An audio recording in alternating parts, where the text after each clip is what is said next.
무려 3배였습니다. 1조 원짜리 조기 경보기를 3조 원에 팔겠다는 거예요. 보잉이 한국에 제시한 가격입니다. 과거 같았으면 한국은 아무 말도 못하고 고개를 숙였겠죠. 그런데 이번엔 달랐습니다. 한국이 정면으로 맞서자 오히려 보잉이 무릎을 꿇었습니다. 도대체 한국에서 무슨 일이 벌어진 걸까요? 지금부터 세계가 놀란 그 반전의 순간을 공개합니다. 여기서 잠깐 좋아요와 구독 버튼을 눌러주시면 영상 제작에 큰 힘이 됩니다. 안녕하세요. 저는 리처드 콜린스입니다. 65세 은퇴한 미 공군 조기 경보기 조종사죠. 걸프전과 코소보전에서 하늘을 날았던 경험이 있습니다.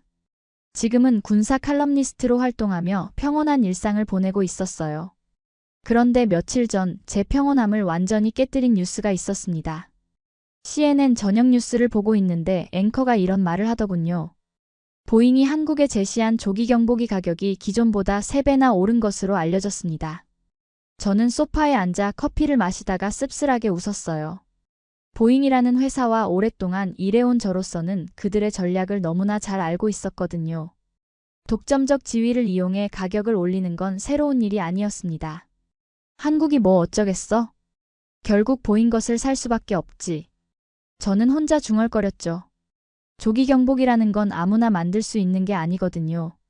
복잡한 레이더 시스템, 고도의 정보 처리 능력, 그리고 무엇보다 수십 년간 축적된 노하우가 필요한 분야입니다. 보잉 외에는 대안이 없다고 생각했어요.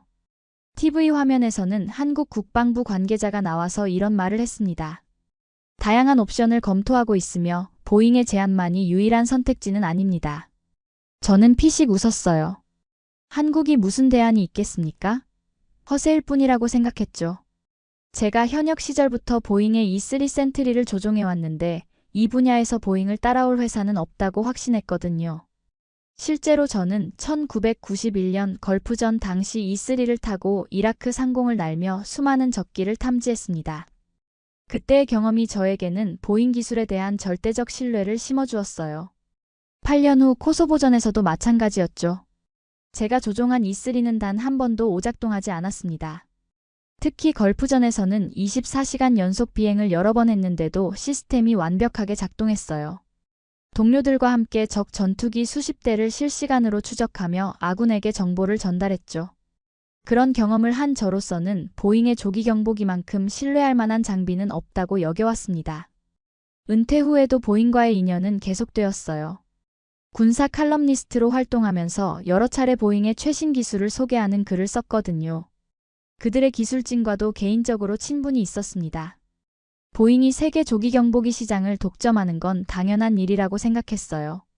그런데 바로 그 다음 주 흥미로운 초대장이 도착했습니다. 서울에서 열리는 국제안보 세미나의 연사로 참석해달라는 내용이었어요. 주제는 미래 조기 경보 시스템의 발전 방향이었죠. 이거 재미있겠네. 저는 초대장을 보며 미소를 지었습니다. 한국에 가서 직접 그들이 얼마나 보잉에 의존할 수밖에 없는지 설명해주면 좋겠다고 생각했어요. 게다가 한국은 제가 한 번도 가본 적 없는 나라였거든요. 아내에게 이야기하니 의외로 반대하지 않았습니다. 오히려 새로운 경험을 해보라고 격려해주더군요. 저는 강연 자료를 준비하기 시작했어요. 보잉 E3의 우수성과 다른 대안들의 한계에 대해 상세히 정리했죠. 짐을 싸면서도 저는 확신에 차 있었습니다. 한국이 아무리 다른 길을 찾으려 해도 결국은 보잉으로 돌아올 거라고 말이에요. 조기 경보기 시장에서 보잉의 독점은 너무나 확고했거든요. 미국뿐만 아니라 나토 국가들, 일본, 호주까지 모두 보잉 제품을 쓰고 있었으니까요. 한국 언론에서 나온 다른 대안이라는 게 뭘까 궁금하기도 했습니다. 아마 유럽의 어떤 회사 이야기겠지만 실전 경험이나 기술력에서 보잉을 따라올 수는 없다고 생각했어요. 한국만 예외일 리 없다고 확신했죠. 비행기표를 예약하며 저는 생각했습니다. 이번 한국 방문이 제게 어떤 변화를 가져다 줄지는 전혀 예상하지 못했어요. 단순히 한국인들에게 현실을 알려주고 돌아오는 출장 정도로만 여겼거든요. 하지만 지금 돌이켜보면 그때 제가 얼마나 순진했는지 알 수 있습니다. 인천공항에 도착한 순간부터 저는 당황스러웠습니다. 공항 곳곳에 한국의 최신 방산 기술을 홍보하는 대형 광고판들이 눈에 띄었거든요. 특히 KF-21 전투기 광고는 정말 인상적이었습니다. 한국이 언제부터 이런 걸 만들었지? 저는 속으로 중얼거리며 광고를 유심히 봤습니다. 광고 문구가 더욱 놀라웠죠. 한국형 전투기라고 당당하게 써 있더군요. 제가 알고 있던 한국은 미국 무기를 수입해서 쓰는 나라였는데 말입니다. 공항에서 시내로 가는 길에도 계속 놀라는 일들이 있었습니다. 택시 기사가 영어로 대화를 시도하며 이런 말을 하더군요. 한국 방산 기업들이 요즘 해외 수출을 많이 해요.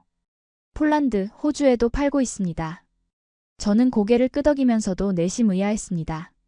한국이 무기를 수출하는 나라였나 싶었거든요. 호텔에 도착해서 인터넷을 검색해보니 더욱 놀라운 사실들을 알게 됐죠. 한국이 세계 9위 무기 수출국이라는 기사가 나오더군요. K9 자주포는 이미 여러 나라에서 쓰고 있었고 카이 수리온 헬기도 해외에 팔리고 있었습니다. 제가 생각했던 것보다 훨씬 많은 변화가 일어나고 있었죠. 다음 날 세미나 회장에 도착했을 때도 마찬가지였습니다. 입구에 설치된 방산 홍보관에는 각종 최신 무기 체계들이 전시되어 있었거든요. 레이더 시스템, 미사일 방어 체계, 그리고 놀랍게도 조기경보 관련 기술들까지 있었습니다. 이것들이 정말 한국에서 만든 건가? 저는 전시품들을 보며 의심스러워했습니다. 아마 외국 기술을 가져다가 조립한 수준일 거라고 생각했거든요. 하지만 설명을 듣다 보니 상당 부분이 독자 기술이라는 걸 알게 됐습니다. 세미나가 시작되고 개회사를 듣는데 주최 측에서 이런 말을 했습니다. 오늘 우리는 조기경보 시스템의 미래에 대해 논의할 것입니다. 더 이상 한 나라의 독점에 의존하지 않는 다양한 선택지에 대해서 말이죠. 저는 그 말을 듣고 피식 웃었습니다. 여전히 한국이 허세를 부린다고 생각했거든요. 하지만 곧 박준호 장군을 만나게 되면서 제 생각이 바뀌기 시작했죠. 박준호 장군은 한국 공군 전략기획본부장이었습니다. 60대 초반의 나이에도 불구하고 매우 날카로운 눈빛을 가진 분이었죠. 저와 악수를 나누며 이런 말을 했습니다. 콜린스 대령님 만나서 반갑습니다. 대령님의 걸프전 경험담을 책으로 읽어봤어요. 저는 놀랐습니다. 한국의 장성이 제 책을 읽었다는 게 신기했거든요. 박준호 장군과 대화를 나누다 보니 그분의 전문성에 감탄하게 됐죠. 조기경보기에 대한 이해도가 상당했습니다. 그런데 점심시간에 박준호 장군이 충격적인 말을 했습니다. 저희는 보잉의 요구를 그대로 수용할 생각이 없습니다. 한국에는 이제 다른 선택지가 있거든요. 저는 당황했습니다. 다른 선택지라니요. 제가 알기로는 조기경보기를 제대로 만들 수 있는 곳은 보잉뿐이었거든요. 박준호 장군에게 물었죠. 어떤 선택지 말씀이신가요? 오후 세션에서 자세히 들으시게 될 겁니다. 김도연 박사가 발표할 예정이에요.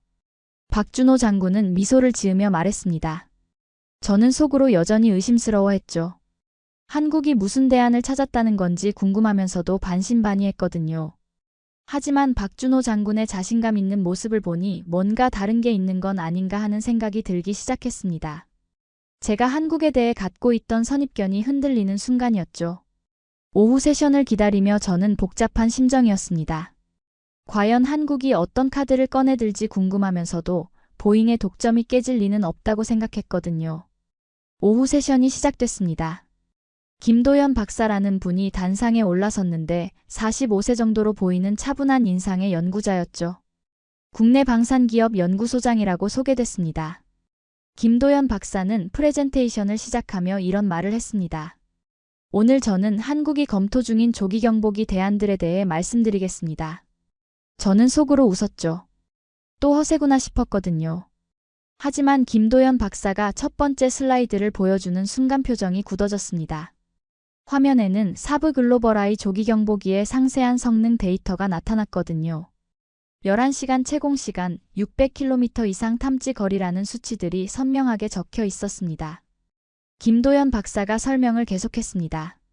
사브 글로벌아이는 보잉 E3 센트리와 비교해도 전혀 뒤지지 않는 성능을 보여줍니다. 오히려 일부 기능에서는 더 앞선 기술을 적용했죠. 저는 당황했습니다. 제가 알고 있던 사브는 전투기나 만드는 회사였는데 언제부터 조기경보기까지 만들었단 말인가요? 김도연 박사는 계속해서 구체적인 데이터를 제시했습니다. 레이더 성능, 동시 추적 가능한 표적수, 데이터 처리 속도까지 모든 면에서 보잉과 대등하거나 우수하다는 내용이었죠. 저는 믿기 어려웠습니다. 그런데 더 놀라운 건 그 다음이었습니다. 김도연 박사가 두 번째 대안을 소개했거든요. 이스라엘 IAI와 엘타 시스템즈가 공동 개발한 조기 경보기입니다. 화면에 나타난 건 제가 전혀 몰랐던 시스템이었습니다. AI 기반 신호 처리 기술이 적용됐다고 하더군요. 실시간 소프트웨어 업그레이드가 가능하다는 설명도 있었죠. 김도연 박사의 설명은 계속됐습니다. 이 시스템의 가장 큰 장점은 현지 정비와 부품 생산이 가능하다는 점입니다. 안보 주권을 강화할 수 있죠. 저는 충격을 받았습니다. 현지 정비가 가능하다는 건 미국의 승인 없이도 독립적으로 운용할 수 있다는 뜻이었거든요. 보잉 시스템은 모든 정비가 미국 본사의 승인을 받아야 했는데 말입니다. 청중석에서 누군가 질문을 던졌습니다. 실전 검증은 어느 정도 됐나요? 김도연 박사가 자신 있게 답했습니다. 사브 글로벌아이는 이미 스웨덴 공군에서 실전 배치됐고 이스라엘 시스템은 중동 지역 분쟁에서 검증을 마쳤습니다. 저는 더욱 당황했죠. 실전 검증까지 마친 시스템들이라니요. 제가 전혀 모르고 있던 사이에 이런 대안들이 등장한 것입니다. 김도연 박사는 마지막으로 가격 비교표를 보여줬습니다. 보잉이 제시한 가격의 절반 수준이더군요. 성능은 비슷하거나 우수한데 가격은 절반이라는 겁니다. 보잉보다 낫다고? 저는 속으로 중얼거렸습니다. 정말 믿기 어려운 일이었거든요. 수십 년간 보잉의 독점이라고 생각했던 분야에 이런 강력한 경쟁자들이 있었다니요. 김도연 박사가 발표를 마치며 이런 말을 했습니다. 한국은 더 이상 한 회사의 독점에 의존하지 않습니다. 우리에게는 선택권이 있죠. 청중들이 박수를 쳤습니다. 저도 어쩔 수 없이 박수를 쳤지만 마음은 복잡했습니다. 제가 믿어왔던 보잉의 절대적 우위가 흔들리고 있었거든요. 휴식 시간에 저는 김도연 박사에게 다가가 더 자세한 질문을 했습니다. 정말로 보잉과 대등한 성능인가요? 김도연 박사는 확신에 찬 목소리로 답했습니다. 직접 테스트해본 결과입니다. 일부 기능에서는 오히려 더 앞섭니다. 저는 할 말을 잃었습니다. 제가 한국에 와서 현실을 알려주려 했는데 오히려 제가 현실을 몰랐던 것 같았거든요. 보잉의 독점 시대가 정말 끝나가고 있는 건 아닌가 하는 생각이 들기 시작했습니다. 휴식 시간이 끝나고 다음 세션이 시작되기 전 예상치 못한 일이 일어났습니다. 보잉 관계자 한 명이 저에게 조용히 다가온 것입니다. 콜린스 대령님, 잠깐 이야기할 수 있을까요? 그는 40대 중반의 정장을 입은 남성이었습니다. 마이클 톰슨이라고 자기소개를 했죠. 보잉 아시아 태평양 지역 마케팅 디렉터라고 하더군요. 우리는 세미나장 밖 조용한 복도로 나갔습니다. 마이클 톰슨은 주변을 살피더니 갑자기 진지한 표정을 지었죠. 대령님, 솔직히 말씀드리겠습니다. 저는 그의 긴장한 모습에 놀랐습니다. 보잉 직원이 이렇게 불안해하는 모습을 본 적이 없었거든요. 마이클 톰슨이 계속 말했습니다. 한국이 다른 플랫폼을 택하면 일본, 대만, 동남아도 따라 나갑니다. 우리는 한국을 절대 잃을 수 없습니다. 저는 충격받았습니다. 보잉이 이렇게까지 한국을 의식하고 있었다니요. 지금까지 저는 한국이 보잉에 의존할 수밖에 없다고 생각했는데 오히려 보잉이 한국을 놓칠까봐 걱정하고 있었던 겁니다. 마이클 톰슨의 고백은 계속됐습니다. 아시아 시장에서 한국의 영향력은 우리가 예상했던 것보다 훨씬 큽니다. 한국이 사브나 이스라엘 시스템을 선택하면 도미노 효과가 일어날 겁니다. 저는 마이클 톰슨을 유심히 봤습니다. 그의 이마에는 식은땀이 맺혀 있었죠. 정말로 위기감을 느끼고 있는 게 분명했습니다. 그래서 본사에서 특별 지시가 내려왔습니다. 마이클 톰슨이 더 낮은 목소리로 말했습니다. 가격을 다시 조정하고 한국의 요구사항을 최대한 수용하라는 지시였습니다. 저는 믿을 수 없었습니다. 보잉이 가격을 낮춘다니요? 게다가 한국의 요구사항을 수용한다는 것은 기술 이전이나 현지와 같은 조건들을 받아들인다는 뜻이었거든요. 얼마나 조정할 생각입니까? 제가 물으니 마이클 톰슨이 주저하더니 답했습니다. 처음 제시가의 40% 할인도 검토 중입니다. 저는 할 말을 잃었습니다. 처음에 3배로 올린 가격을 이제 40%나 할인한다는 것은 실질적으로 원래 가격의 절반 수준으로 내린다는 뜻이었거든요. 마이클 톰슨이 계속해서 놀라운 이야기를 했습니다. 한국형 데이터링크 허용, 핵심 부품 국산화, 실시간 소프트웨어 업그레이드 권한 이전까지 모든 걸 테이블 위에 올려놨습니다. 이건 정말 파격적인 조건들이었습니다.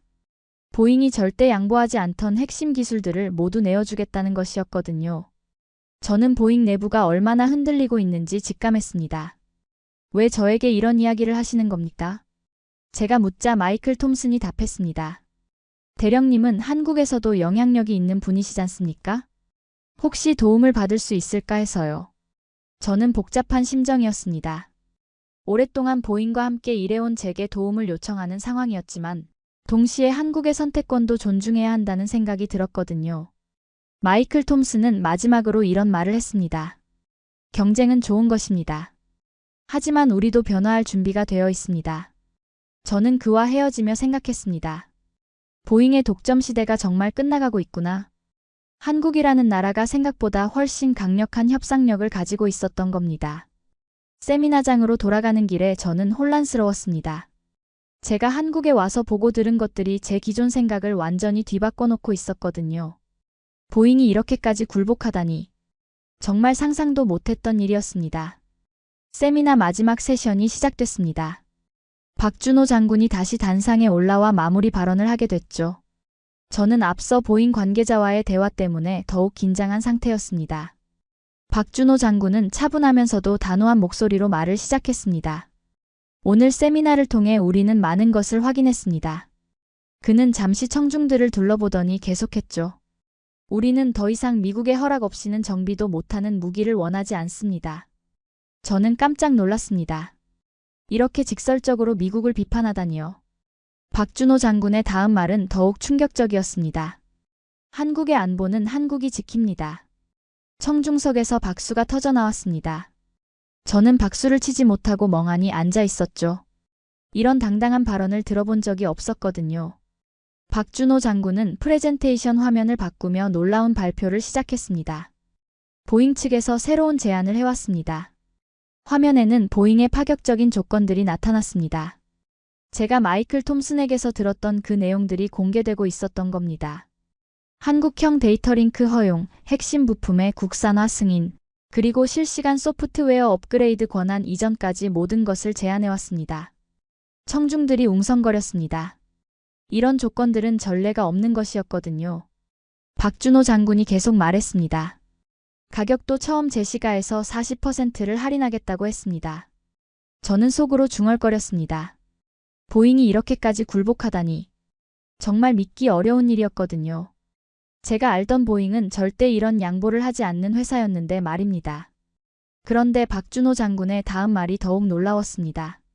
하지만 우리의 검토는 이미 끝났습니다. 박준호 장군은 단호하게 말했습니다. 한국은 보잉의 조건이 아무리 좋아져도 이미 다른 길을 선택했습니다. 저는 충격받았습니다. 보잉이 이렇게까지 양보했는데도 거절한다는 것인가요? 박준호 장군이 그 이유를 설명했습니다. 우리에게는 이제 진정한 파트너가 필요합니다. 가격을 무기로 협상하는 공급업체가 아니라 말입니다. 박준호 장군은 다음 슬라이드를 보여줬습니다. 한국이 선택한 최종 결정이 나타났죠. 우리는 사브 글로벌아이와 이스라엘 시스템의 하이브리드 모델을 채택하기로 했습니다. 청중들이 박수를 쳤습니다. 저는 할 말을 잃었죠. 한국이 정말로 보잉을 버린 겁니다. 박준호 장군의 설명은 계속됐습니다. 이 시스템은 우리의 요구에 완벽하게 맞춰 설계될 것입니다. 무엇보다 우리가 주도권을 가질 수 있습니다. 저는 복잡한 심정이었습니다. 한편으로는 한국의 당당함에 감탄했지만 다른 한편으로는 보잉의 몰락을 지켜보는 것 같아 씁쓸했거든요. 박준호 장군이 마지막으로 이런 말을 했습니다. 진정한 동맹이란 서로를 존중하는 관계입니다. 한쪽이 일방적으로 조건을 내거는 관계가 아니라 말입니다. 그 순간 저는 깨달았습니다. 한국이 단순히 무기를 바꾸는 것이 아니라 미국과의 관계 자체를 재정의하고 있다는 것을 말이죠. 세미나가 끝나고 박준호 장군과 개인적으로 대화할 기회가 있었습니다. 제가 물었죠. 정말 보잉을 완전히 포기하시는 겁니까? 박준호 장군이 웃으며 답했습니다. 포기가 아닙니다. 선택입니다. 우리에게는 이제 선택할 권리가 있으니까요. 저는 그 말을 듣고 뭔가 큰 변화의 흐름을 느꼈습니다.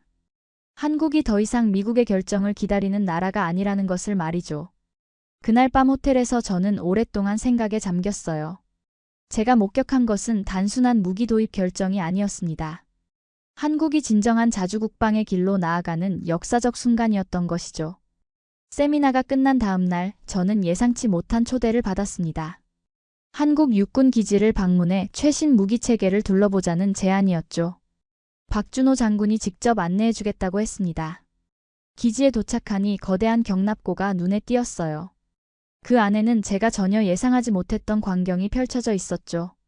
최신형 아파치 헬기가 정렬되어 있었는데 뭔가 다른 점이 있었습니다. 이것은 아파치 버전 6.5입니다. 박준호 장군이 설명했어요. 저는 깜짝 놀랐죠. 버전 6.5라니요. 제가 알기로는 아직 개발 단계에 있는 최신 모델이었거든요. 한국이 세계 최초 도입국이 됩니다. 박준호 장군의 말에 저는 더욱 놀랐습니다. 미국도 아직 정식 도입하지 않은 버전을 한국이 먼저 받는다는 것이었거든요. 헬기에 가까이 다가가 보니 정말 놀라운 기술들이 적용되어 있었습니다. 무인기 통합 운용 시스템이 탑재되어 있더군요. 우크라이나 전쟁에서 얻은 교훈들이 모두 반영된 것 같았습니다. 기술진이 나와서 자세한 설명을 해줬어요. 이 시스템은 실시간으로 무인기 편대를 조종할 수 있습니다. 한 대의 아파치가 최대 8대의 무인기를 통제하죠. 저는 감탄했습니다. 이런 기술은 미래 전장의 게임 체인저가 될 것이 분명했거든요. 그런데 더 놀라운 것은 이런 최신 기술을 한국이 우선적으로 받는다는 사실이었습니다. 박준호 장군이 시연을 보여줬습니다.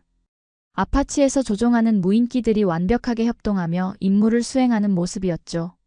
정말 인상적이었습니다. 왜 한국이 최초 도입국이 될 수 있는 건가요? 제가 물으니 박준호 장군이 웃으며 답했습니다. 한국이 이제 단순한 구매자가 아니기 때문입니다. 개발 파트너죠. 저는 그 말의 의미를 곧 깨달았습니다. 한국이 이 시스템 개발에 직접 참여했다는 뜻이었거든요. 더 이상 완성된 무기를 사오는 것이 아니라 함께 만드는 관계로 변한 것입니다. 기술진이 계속 설명했어요. 우크라이나 전쟁에서 무인기의 중요성이 입증됐죠. 이 시스템은 그런 교훈을 모두 반영했습니다. 저는 과거 제가 조종했던 헬기들과 비교해봤습니다. 정말 격세지감이었죠. 기술의 발전 속도가 이렇게 빠를 줄은 몰랐어요. 박준호 장군이 더 놀라운 이야기를 해줬습니다. 이 아파치들은 한국의 요구사항에 맞춰 특별히 설계됐습니다. 북한의 지형과 작전 환경을 고려한 것이죠. 저는 감탄했습니다. 맞춤형 무기 체계를 받는다는 것은 정말 대단한 일이었거든요. 과거에는 상상도 할 수 없었던 대우였습니다. 시연이 끝나고 박준호 장군과 대화를 나눴습니다. 제가 물었죠. 이런 대우를 받는 이유가 뭔가요? 박준호 장군이 진지하게 답했습니다. 한국이 이제 글로벌 방산 시장의 주요 플레이어가 됐기 때문입니다. 우리의 선택이 다른 나라들에게 영향을 미치죠. 저는 그제야 한국의 위상 변화를 완전히 이해했어요. 더 이상 미국이 일방적으로 조건을 제시하는 관계가 아니었던 것입니다. 박준호 장군이 마지막으로 이런 말을 했죠. 진정한 동맹이란 서로에게 도움이 되는 관계입니다. 한쪽만 이익을 보는 관계가 아니라 말이죠. 저는 그 말을 들으며 과거 제 신념이 얼마나 일방적이었는지 깨달았습니다. 미국의 우월함만 강조하고 다른 나라들의 성장은 무시했던 것 같았거든요. 기지를 떠나며 저는 복잡한 심정이었습니다. 한국의 성장이 자랑스러우면서도 동시에 제가 믿어왔던 미국 중심의 세계관이 흔들리고 있었거든요. 세상이 정말 빠르게 변하고 있다는 것을 실감했습니다. 기지 방문을 마친 후 박준호 장군이 저에게 특별한 제안을 했어요. 시간이 되시면 비무장지대 근처를 함께 가보시겠습니까? 저는 놀랐습니다. 비무장지대라니요? 그곳은 한국 분단의 상징이자 긴장이 가장 높은 곳이었거든요. 하지만 거절할 이유가 없었습니다. 차를 타고 북쪽으로 향하는 길, 박준호 장군이 조용히 말했습니다. 이곳에서 70년 넘게 대치하고 있습니다. 저는 창밖을 바라봤습니다. 평화로워 보이는 풍경이지만 그 속에 숨겨진 긴장감을 느낄 수 있었죠. 미국에서는 한국 전쟁이 먼 과거의 일로 여겨지지만 이곳에서는 여전히 현재 진행형이었습니다. 전망대에 도착해서 북쪽을 바라보니 감회가 새로웠어요. 제가 걸프전에서 싸웠을 때와는 완전히 다른 종류의 전쟁이 이곳에서 계속되고 있었던 것입니다. 박준호 장군이 진지한 목소리로 말했어요. 우리에게는 이제 선택지가 많습니다. 저는 그분을 바라봤습니다. 무슨 말씀인지 궁금했거든요. 중요한 건 값싼 무기가 아니라 우리 손으로 지키는 안보입니다. 그 말을 듣는 순간 저는 뭔가 뭉클한 감정을 느꼈습니다. 박준호 장군의 눈에서 진정한 애국심을 볼 수 있었거든요. 단순히 미국에 의존하려는 게 아니라 스스로를 지키려는 의지였습니다. 저는 과거 걸프전에서의 경험을 떠올렸습니다. 그때 제가 만났던 쿠웨이트 군인들이 생각났죠. 그들은 자국을 지킬 능력이 없어서 미군에게 완전히 의존해야 했습니다. 장군님 말씀이 맞습니다. 저는 솔직하게 말했습니다. 제가 걸프전에서 본 동맹국들 중 일부는 너무 의존적이었어요. 그것이 때로는 비극으로 이어지기도 했죠. 박준호 장군이 고개를 끄덕였습니다. 저는 계속해서 말했어요. 자주국방 능력이 있어야 진정한 동맹이 가능합니다. 그 순간 저는 제 생각이 완전히 바뀌었다는 것을 깨달았습니다. 처음 한국에 왔을 때는 한국이 미국에 더 의존해야 한다고 생각했는데 이제는 오히려 독립적인 능력을 갖는 것이 맞다고 여겨지고 있었거든요. 박준호 장군이 멀리 북쪽을 바라보며 말했습니다. 저 너머에는 2,500만 명의 같은 민족이 살고 있습니다. 언젠가는 통일이 될 텐데 그때 우리가 자립할 수 있어야겠죠. 저는 그 말에 깊이 공감했습니다. 통일 한국을 준비하려면 지금부터 자주국방 능력을 키워야 한다는 것이었거든요. 미국에만 의존해서는 그런 미래를 준비할 수 없을 것입니다. 해가 서쪽으로 기울어가는 시간, 우리는 조용히 서 있었어요. 저는 이상하게도 눈시울이 붉어지는 것을 느꼈죠. 분단된 나라의 현실과 그를 극복하려는 의지를 동시에 느꼈기 때문일 것입니다. 박준호 장군이 마지막으로 이런 말을 했어요. 진정한 우방이란 서로의 독립을 존중하는 관계라고 생각합니다.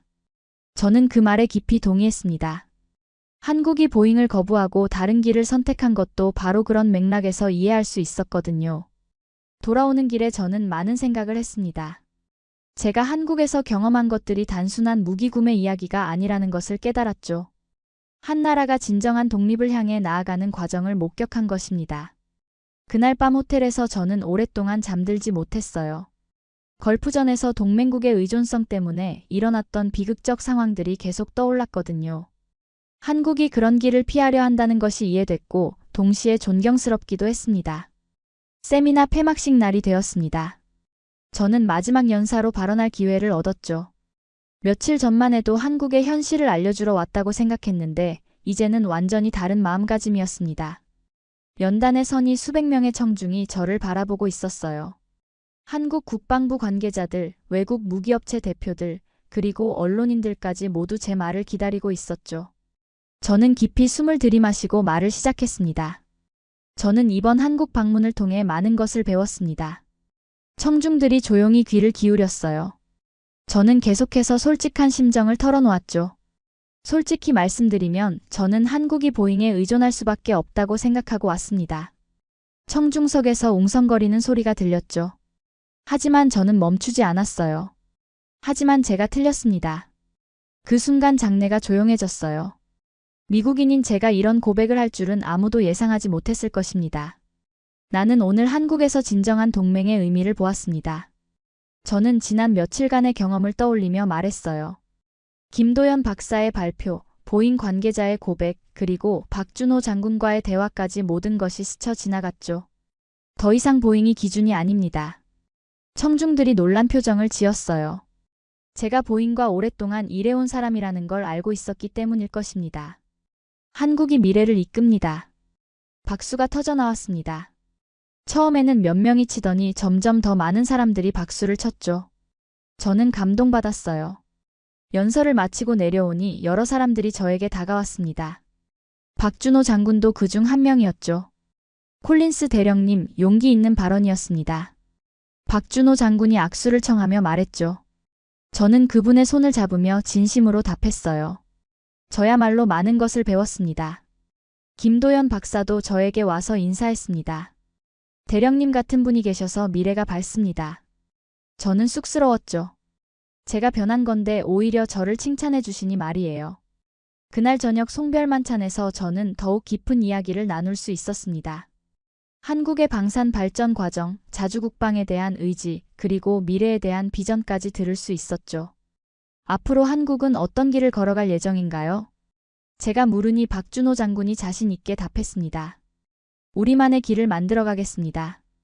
다른 나라들과 협력하되 주도권은 우리가 가지고 말이죠. 저는 그 말에 깊이 공감했습니다. 진정한 독립이란 바로 그런 것이겠죠. 공항으로 가는 길에 저는 많은 생각을 했습니다. 불과 일주일 전만 해도 한국을 무시하다시피 했던 제가 이제는 한국을 존경하게 됐으니 말이에요. 탑승 게이트에서 마지막으로 박준호 장군과 작별 인사를 나눴습니다. 다시 한번 감사합니다. 제 인생을 바꿔주셨어요. 박준호 장군이 미소를 지으며 답했습니다. 대령님이 열린 마음으로 받아들여 주신 덕분입니다. 비행기에 올라 창밖을 내려다보며 저는 생각했습니다. 한국이라는 나라가 정말 대단하다는 것을 말이에요. 작은 나라지만 큰 꿈을 가지고 있고 그것을 실현할 능력도 갖추고 있었죠.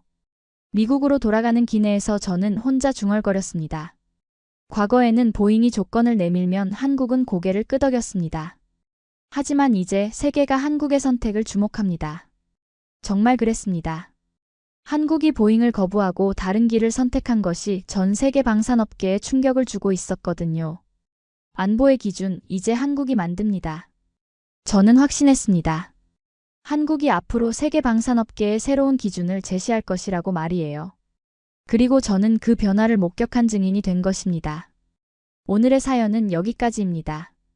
이번 영상을 어떻게 생각하시는지 댓글로 의견을 남겨주시고 좋아요를 눌러주세요. 다음에도 더 흥미진진한 사연으로 찾아뵙겠습니다.